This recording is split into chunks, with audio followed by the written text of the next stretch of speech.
Des composants clés ont été récupérés, c'est ce qu'ont déclaré les autorités américaines à propos des efforts de récupération du ballon espion chinois. Elles déclarent qu'il était clairement destiné à la collecte de renseignements et à la surveillance. La Chine maintient qu'il s'agit d'un ballon météo qui a dévié de sa trajectoire. Bienvenue dans Regard sur la Chine, de la propagande produite en masse et qui nécessite peu d'efforts humains. Une société de recherche a identifié une série de séquences vidéo de type deepfake mettant en scène des présentateurs de journaux télévisés gérés par une IA. Ils diffusent tous des messages en faveur du Parti communiste chinois ou PCC. Voici la suite. À première vue, ils ressemblent à des présentateurs de journaux télévisés, mais ce ne sont pas de vraies personnes. Ce sont des avatars en deepfake, fabriqués avec une intelligence artificielle. On ne sait pas qui est derrière tout cela, mais l'année dernière, des comptes pro-PCC automatisés les ont publiés sur Twitter et Facebook. C'est la première fois que nous voyons des images d'une fausse personne, entièrement fictive, utilisées dans une opération d'influence à caractère politique. Cet ensemble particulier de vidéos a été promu par une opération que nous suivons depuis 2019 et qui amplifie régulièrement les récits qui s'alignent sur les intérêts stratégiques de Pékin. Le cabinet de recherche Graphica a publié un rapport sur cette campagne. Ces faux présentateurs d'actualité ont été réalisés avec la technologie de la société britannique d'IA Synthesia.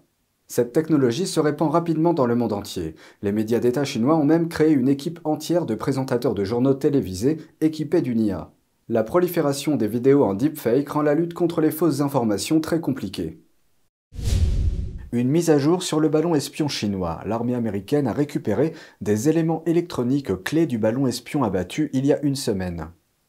Un haut fonctionnaire du département d'État américain a déclaré que le ballon était équipé de matériel de haute technologie et de multiples antennes.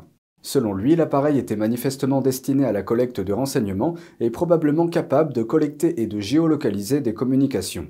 Lundi, la Chine a déclaré que 10 ballons américains à haute altitude avaient pénétré sur son territoire sans autorisation au cours de l'année écoulée. Les responsables américains réfutent cette allégation. Ensuite, des nouvelles du rayon laser vert qui est apparu dans le ciel d'Hawaï. Une caméra montée sur un télescope a collecté des images en janvier. L'Observatoire astronomique national du Japon, qui possède le télescope, a suggéré que le laser provenait d'un satellite de la NASA. Mais les scientifiques de la NASA ont déclaré à l'agence qu'ils pensaient qu'il provenait d'un satellite chinois appelé Dachi 1. Le satellite chinois mesure principalement les gaz à effet de serre et les polluants, entre autres choses. L'ingérence présumée de Pékin dans des élections étrangères revient sur le devant de la scène. Au Canada, un ancien diplomate affirme que la campagne de désinformation de la Chine a fait perdre son siège à un membre du Parlement. Voici les détails. La Chambre des communes du Canada a entendu une série d'allégations accusant Pékin de s'ingérer dans l'élection fédérale de 2021 du pays. En septembre de cette année-là, le député conservateur alors très populaire, Kenny Chiu, a perdu son siège. Mais il pourrait encore être en poste sans les ravages d'une campagne de désinformation de Pékin. C'est ce qu'affirme l'ancien ambassadeur en Chine, Charles Burton. Il s'est exprimé devant le Congrès canadien la semaine dernière.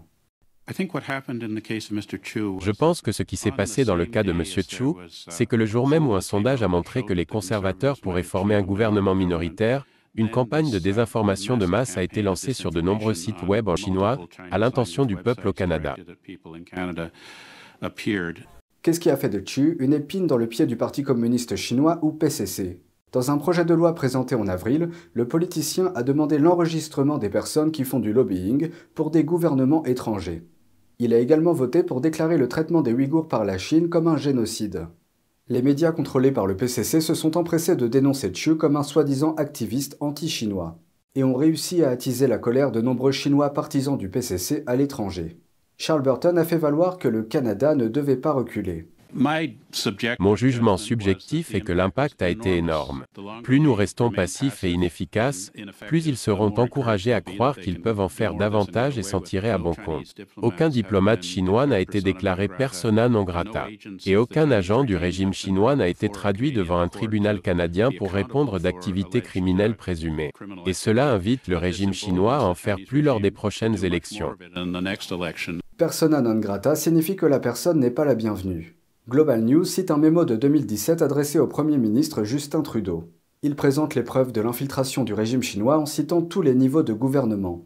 Il ajoute que ces tactiques visent à influencer les responsables canadiens et à compromettre la sécurité du pays. Qui plus est, Pékin a été pris à financer secrètement des candidats canadiens. Le service du renseignement canadien enquête sur la situation. Un nouveau rapport d'enquête fait la lumière sur la pêche illégale pratiquée par la Chine dans le monde entier. De l'espionnage à une milice civile, les pratiques de pêche chinoises sont plus que discutables. Mais qui en paie le prix? Regardons cela de plus près. Les eaux riches et écologiquement diversifiées des océans du monde entier attirent les pêcheurs locaux depuis des siècles. Aujourd'hui, ces eaux sont confrontées à un chasseur plus grand et beaucoup plus avide, la Chine. Une enquête sur la flotte chinoise en eau lointaine, c'est-à-dire les navires opérant au-delà de la zone économique exclusive de la Chine, ou EEZ, a révélé des données choquantes. Selon le rapport d'IG Reportica, la Chine possède la plus grande flotte en eau lointaine du monde. De 2019 à 2021, la Chine a pêché dans les zones économiques exclusives de plus de 80 autres pays à travers le monde, excepté en Amérique du Nord. Pour mettre cela en perspective, sur les 47 millions d'heures de pêche de la Chine, les pêcheurs chinois ont passé près de 10 millions d'heures en dehors de leurs propres eaux, soit en haute mer, soit dans les eaux d'autres nations. NTD a interviewé la journaliste d'investigation d'IG Reportica et a déformé sa voix pour protéger son identité. Well, surprisingly, Chinese trawlers were also seen in Russia's EEZ. Their activity peaked in September 2022 with over 35,000 hours of legal fishing and over 100,000 hours of dark fishing. Going dark refers to when Chinese ships disable their electronic tracking devices or automatic identification systems, and that's associated with illegal, unreported, and unregulated fishing. D'après certains classements mondiaux, la Chine est le pays numéro 1 dans la pratique de la pêche illégale, non déclarée et non réglementée. Plus de 60% de ces navires seraient impliqués dans de telles pratiques dans le monde entier. En conséquence, les principales régions de pêche de l'Afrique de l'Ouest s'épuisent en raison de la pêche intensive. Et les populations locales protestent désormais contre la Chine en raison des dommages causés aux moyens de subsistance et à l'environnement. Des pays comme le Sénégal, le Ghana, le Togo et le Pakistan. En plus des dégâts écologiques et environnementaux, des alertes ont été lancées au niveau mondial sur des dommages allant au-delà de la pêche. La violation de la souveraineté maritime. In the Indian Ocean region, besides illegal fishing, Chinese ship activities include intelligence gathering, espionage, information surveys, and space tracking. IG Reportica a découvert que la flotte chinoise de haute mer sert également de milice maritime. Cela signifie que les pêcheurs chinois reçoivent une formation militaire de base. Ensuite, les bateaux de pêche armés sont utilisés pour harceler les navires d'autres pays et affirmer les revendications de souveraineté de la Chine sur les eaux contestées, comme les îles Senkaku près du Japon.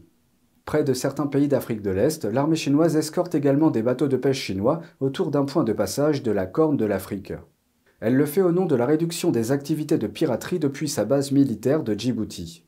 The heart of illegal fishing is the Chinese goal of hegemony. China's increasing presence near South America can't just be economic. Un parallèle peut être fait avec la stratégie du chou du régime chinois déployée en mer de Chine méridionale. Il s'agit d'une tactique utilisée pour prendre le contrôle d'une île en encerclant cette île par couches de navires chinois, des navires des gardes-côtes aux bateaux de pêche. Petit à petit, les navires coupent l'île de tout soutien extérieur. A noter que IG Reportica a également constaté que les navires de pêche chinois utilisaient souvent des drapeaux iraniens dans la région de l'océan Indien pour pêcher à une échelle industrielle. Compte tenu de l'ampleur de la pêche illégale pratiquée par la Chine, des mesures légales sont-elles prises à son encontre? There was legal pushback, but the CCP doesn't play by international rules, and countries are at a loss under its legal system. Bien que les flottes chinoises soient souvent présentes dans les eaux entourant l'Afrique, l'Asie et l'Amérique du Sud, beaucoup de ces régions n'ont pas les ressources nécessaires pour faire appliquer des normes strictes de conservation marine. Cela en fait une cible facile pour les pratiques de pêche illégale. Autre conséquence, la planète entière pourrait payer le prix de la pêche illégale de la Chine. The pollution caused by the Chinese vessel is significant. Apart from pollution, Chinese trawling is considered an ecologically taxing fishing activity that causes a lot of damage to marine life, marine habitats, coral reefs, and seabeds, leading to ocean acidification, warmer seas, and reduced oxygen levels in the water. Les palangriers sont les deuxièmes navires de pêche les plus utilisés en Chine, mais ils sont néfastes pour l'environnement. Voici pourquoi. Les palangriers chinois tuent des espèces menacées en les capturant par erreur. Ils sont également tristement célèbres pour leur pêche fantôme. Il s'agit de la forme la plus mortelle de pêche commerciale qui se produit lorsque les engins de pêche continuent de piéger et de tuer des animaux sauvages après avoir été perdus ou abandonnés par les navires. IG Reportica a également découvert que la flotte chinoise génère de nombreux déchets qui finissent par se retrouver dans les océans du monde entier. Par exemple, autour des îles Galapagos, dans l'océan Pacifique, des experts estiment que 30% des déchets collectés sur leurs côtes proviennent des flottes chinoises qui y pêchent. C'est tout pour aujourd'hui, merci d'avoir suivi Regard sur la Chine, on se retrouve demain pour une nouvelle émission, prenez soin de vous et à bientôt.